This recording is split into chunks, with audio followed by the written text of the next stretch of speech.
بسملة، أخرنا، يلا قوموا. سيبنا شوي. معلش.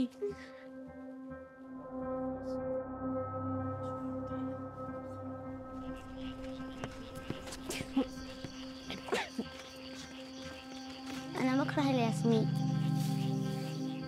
بكره عشان بصحى بدري وساعات بروح أنام تحت السطح. الياسمين اللي أنا بجمعه بيتحول إلى عطور وبيروح الدول اللي في العالم.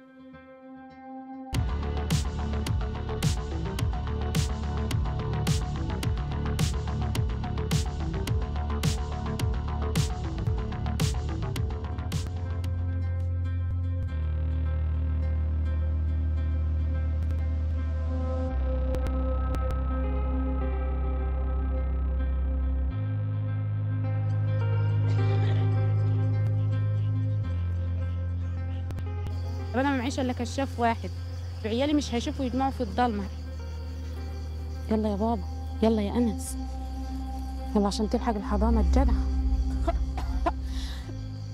يا عم ناموس مبهدلنا. تعالي شوفوهم لما بتبقى الأرض مروية بيبقوا بيجمعوا وهم بيزحفوا على رجلهم من كتر الطين والوحلة اللي في الأرض. أنا عن نفسي أمهم بعيط عشانهم، بس مغصوبين إن إحنا نعمل كده. الفئة اللي عنده حساسية في الجلد بطل شهرش في جسمه.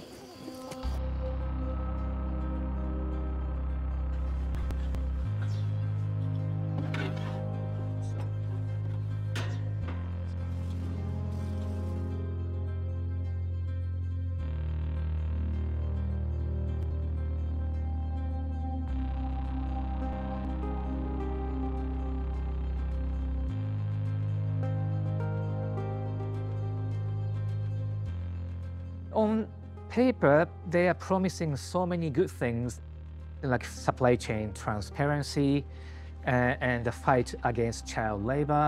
It may look like an empty promise, just a ticking box exercise. There's no safety consideration. They are not able to receive education, and their mental and physical well-being are affected as a result of that.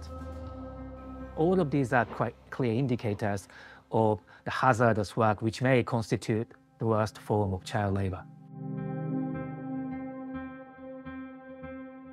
ودي رسمة ايه؟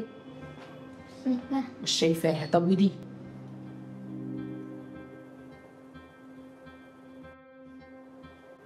طبعا سيفير ألرجي، يعني عندها حساسية شديدة جدا جدا جدا، وهي حتى مغيرة لون بياض العين.